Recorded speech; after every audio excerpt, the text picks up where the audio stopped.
que nos dicen, preste mucha atención y por supuesto es nuestro teléfono abierto, 925 28 87 91 o el WhatsApp si lo prefieren, 660 37 3930. Conchita Vidales, directora médico clínica Nutrimedic, ¿qué tal? ¿Cómo estás? Muy bien, feliz de estar otra vez con vosotros. Y nosotros que vengas a visitarnos todas las semanas para alimentarnos bien. Eso es. Que no sé si lo hacemos de todo correcto o si nos están dando gato por liebre, ¿eh? Cuidado. Pues a veces sí, a veces sí. Lázaro López, especialista en seguridad alimentaria. Bienvenido. Muchas gracias. Tenemos mucho fraude, ¿eh? Pues el fraude siempre ha existido. Esto es increíble. Además, la gente que hace fraude lo suele hacer en aquellos sitios donde hay menos control, en aquellos sitios donde es más fácil poner sus productos a la venta, pero tenemos herramientas para combatirlo. Entonces, eso es lo interesante. Bueno, ¿qué herramientas son? Y realmente, donde compramos habitualmente, en todos los sitios que conocemos, ¿igual también nos está metiendo fraude o eso es más complicado?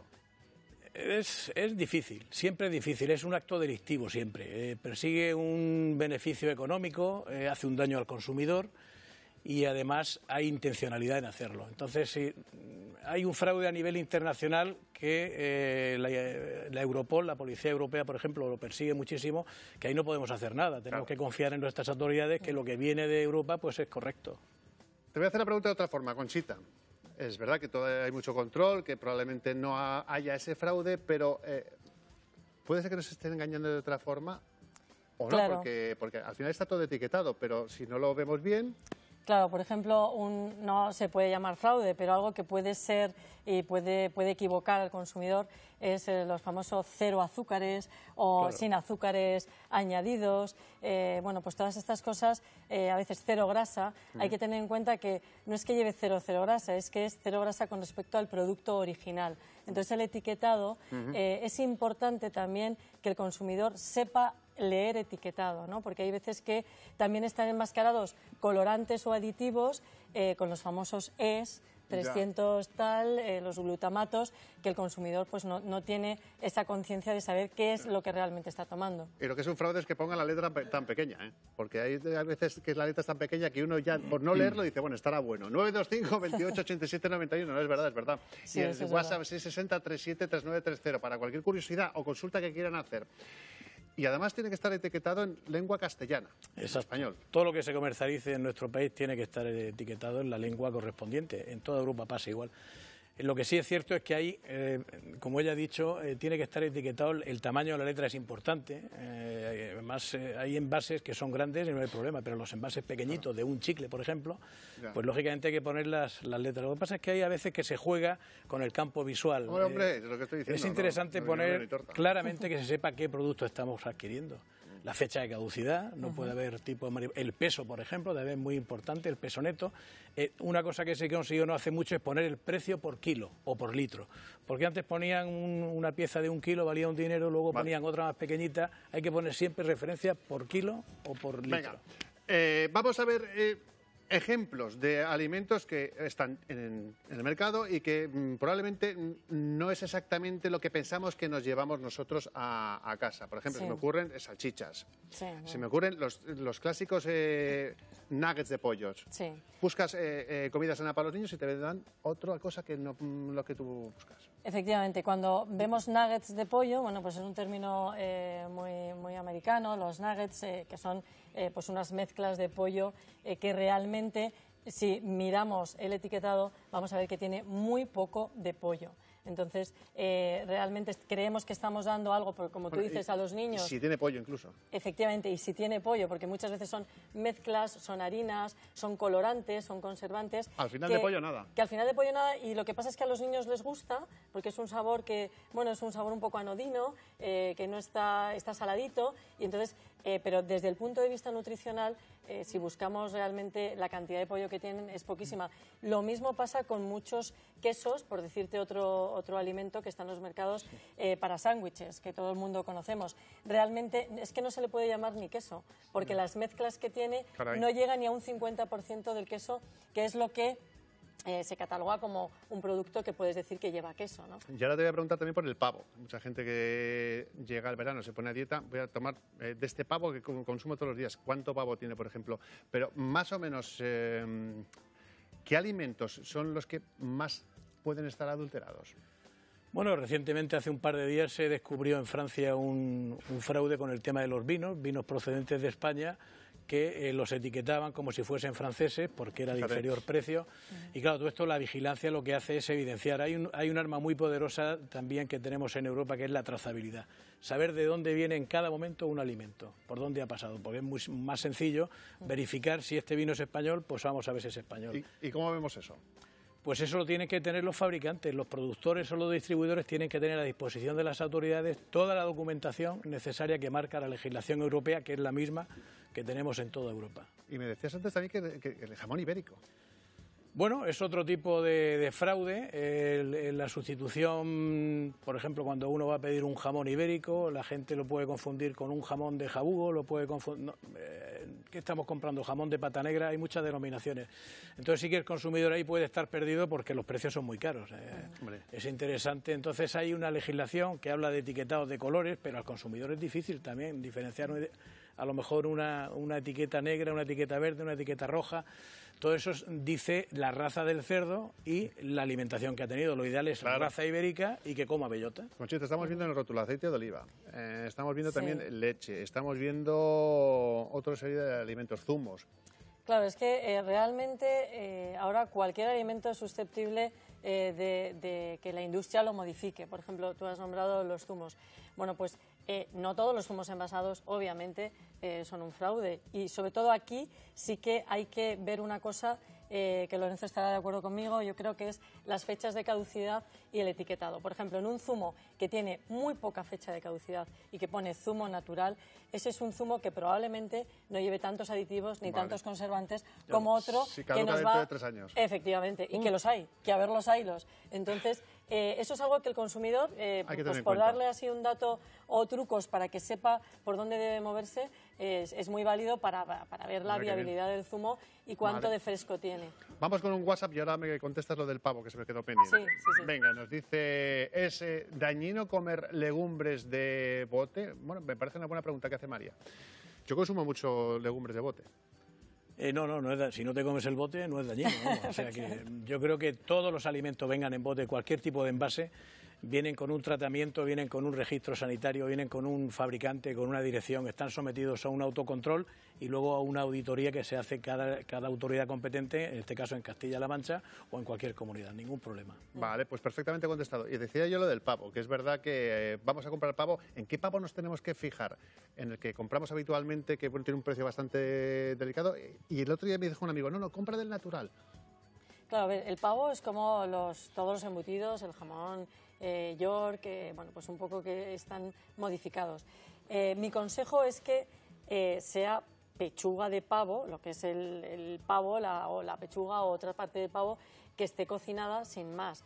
¿Por qué? Porque en cuanto ya está el envasado de por medio, va a haber conservantes, va a haber muchas mezclas. Ocurre un poco, no es exactamente igual que con las salchichas. Se utilizan desechos de otros animales en la fábrica que se utilizan realmente para hacer ese producto. Entonces, yo por supuesto soy, enemiga, no voy a decir enemiga, no me gusta esa palabra, pero la verdad es que todos estos productos elaborados tipo salchichas, de hecho hay un estudio que hicieron en Estados Unidos hace no mucho con niños con sobrepeso y evaluaron a todos estos niños y eran consumidores, pero casi adictivos de salchichas, ¿no? Entonces, es un producto en concreto que realmente no se sabe muy bien lo que lleva. Sí. Yo, por decirte, tengo un amigo que trabajó mucho tiempo en una fábrica y nos dijo, Conchita, realmente este tipo de productos es mejor descartarlos, porque si supierais con todo lo que va hecho, realmente no producen ningún beneficio a la salud, a todo lo contrario, son grasas saturadas, son sales, son aditivos conservantes que al final producen un daño en el cuerpo. Y sin embargo, Lázaro, ha pasado todos los controles. Quiero decir, si los venden son porque se pueden consumir. Sí, por supuesto. Lo que pasa es que, lógicamente, aquellas partes, una pechuga bien presentada, pues la venden en fresco para tomarla. Luego, en este caso, como dices, son recortes, pero siempre son aptos para el consumo. Lo que es interesante, lo que es peligroso en cuanto a los fraudes es los conceptos natural, ecológico, sano, artesano, en fin, todo eso. Pues mira, eso me viene muy bien. Ahora vamos con un WhatsApp, pero me viene muy bien luego para introducir la miel, que es un tema que también hay que tener mucho cuidado. Vamos con un WhatsApp primero. Y dice lo siguiente, Ana, ¿cómo puedo elegir la mejor carne picada? Pues es interesante también esta pregunta porque no sabemos si la envasada o que nos la dé nuestro carnicero y nos la pique. Si dice carne picada, evidentemente es carne picada y punto. No tiene ningún tipo de aditivo. Está prohibido añadir a la carne picada ningún aditivo. Por lo tanto, tiene que ser picada en el momento y envasada. Y, por supuesto, refrigerada y consumida en 24 horas. Si luego hay preparados cárnicos, entonces sí, ya se permite la adición de ciertos aditivos que le pueden, pues con ciertas características para que se presente al consumidor. Pero si es carne picada, que es lo mejor, coger una pieza cárnica, anatómica, decirle al carnicero, píqueme usted esa carne. Y fenomenal, ningún tipo de Eso es lo problema. mejor, ir al carnicero, que elegir la carne que quiero y que me la pique en el momento. Ahí no va a llevar ni conservantes, bueno, los que haya podido llevar la pieza de carne para su conservación hasta ese momento. Ninguno. Pero ninguno. Entonces, eso es lo mejor. Eso es lo Vale. ideal. Vamos con una llamada al 925 28 87 91. Nos llama María de Pepino. Hola María, ¿qué tal? Hola, pues muy bien. ¿Y ustedes? Fantásticamente bien. Esperando su consulta. Bueno, pues yo quisiera saber si para los diabéticos es bueno los dulces estos que, por ejemplo, flanes, natillas y cosas de estas, de 0,0... Pues, estos que ponen que no tienen azúcares. azúcar Vale. añadido. Pues te contestan. Nos engañan con los azúcares añadidos. Los diabéticos, en este caso, pueden estar tranquilos. Bueno, en principio todos los diabéticos deben llevar una alimentación lo más natural posible con alimentos frescos. Si deciden tomar pues algún alimento envasado, como estamos hablando, obviamente todo lo que sea apto para diabéticos, que ya en los mercados hay mucho etiquetado con este tipo de afirmación, o bajos en azúcares o sin azúcar, pues sería más correcto. Pero deben tener cuidado también con el consumo excesivo de este tipo de productos. Vale. Ya no solo por el azúcar, sino por todos los edulcorantes que llevan, que pueden tener grasas saturadas que también pueden ser perjudiciales para la diabetes. Bueno, pues contestada ya María, nos vamos a Toledo con Victoria. Vale. Victoria, buenos días. Muchas gracias. Gracias a usted. Victoria. Hola, Victoria. Bueno, mientras recuperamos la llamada de Victoria de Toledo, vamos con un WhatsApp. Venga. Ahí lo tenemos. ¿Por qué los refrescos light no son buenos? Gracias. Lázaro. Bueno, no es que no sean buenos, están en el mercado, luego se pueden vender. Lo que sucede es que parece que no tiene azúcares, pero en realidad tiene edulcorantes, con lo cual a veces es interesante leer bien el etiquetado. Le quitamos el azúcar, le ponemos edulcorante, pues tenemos otro aditivo más para ingerir. Y además el edulcorante lo que hace es que manda una señal equívoca al cerebro de que le estamos mandando algo dulce. Y sin embargo el cerebro no puede captar la glucosa porque no es glucosa. Con lo cual te va a demandar más. Es decir, esa sensación de saciedad no se llega adictiva. a producir y adicción no se llega a producir con un alimento, con un refresco light o con un dulce light. Yo voy a decir una cosa. Yo me considero una persona que he sido muy adictivo a la cola. Y llevo ya varios meses bebiendo agua habitualmente y me encuentro mucho mejor. Reconoce que desde que estoy aquí estás mejorando. Estoy mejorando mucho. Estoy mejorando muchísimo, claro. Y es verdad, a veces ponernos en manos de un especialista es muy bueno. Virginia de Talavera, muy buenos días. Hola, buenos días. Haga su consulta. Pues mire, quería saber que... Es importante, mientras se vuelve a pesar la pregunta, baje el volumen del televisor, que es muy importante porque si no nos vamos a entender, ¿vale, Virginia? vale. Baje. Vale. Y mientras tanto pregúntenos, venga, mientras lo baja. Mire, quería saber, porque están diciendo de las ensaladas esas que vienen envasadas, Sí.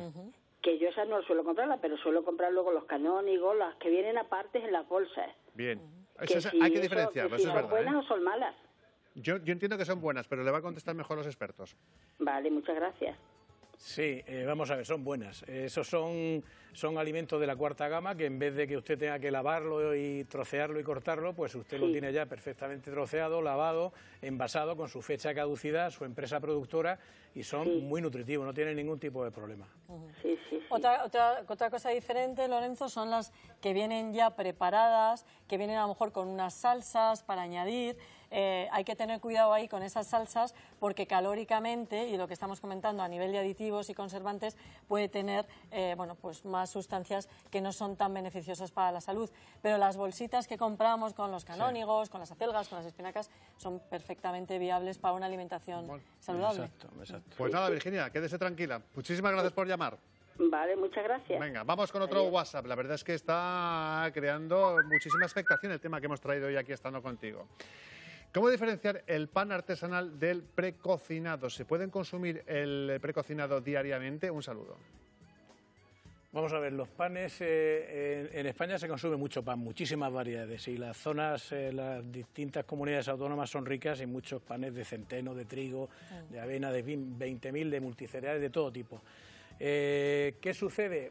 Pues que los panes artesanales se pueden consumir sin ningún tipo de problema. Yo no veo, no entiendo muy bien por qué, que si es seguro, todos son seguros, todo lo que está autorizado, todo lo que está vendiéndose en panaderías no tienen mayor problema y se pueden consumir a diario. Es un pan y además necesario, nutricionalmente hablando. ¿Y ese pan precocinado, ese pan que venden en otros sitios congelado, es diferente? ¿Se puede consumir también?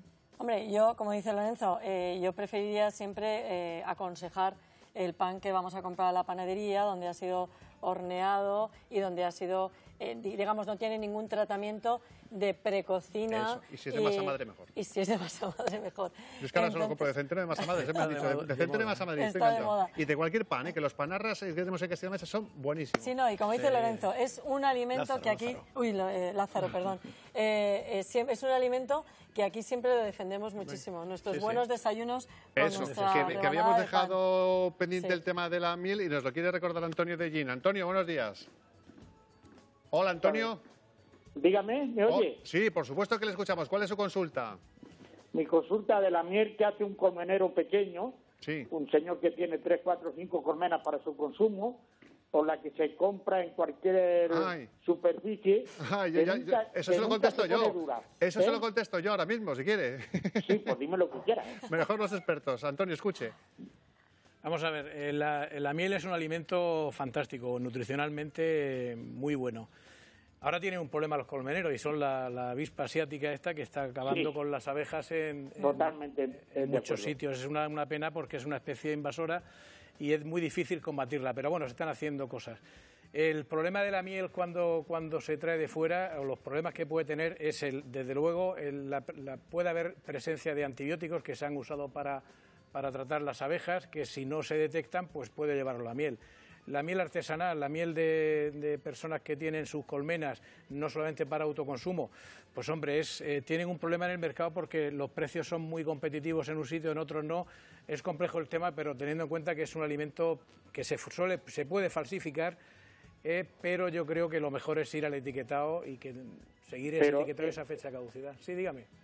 Es que nunca que vende las grandes superficies se pone dura, y yo que he tenido colmenas de toda mi vida, la cortas y la dejas en un frasco de cristal y se pone como si fuera turrón blando.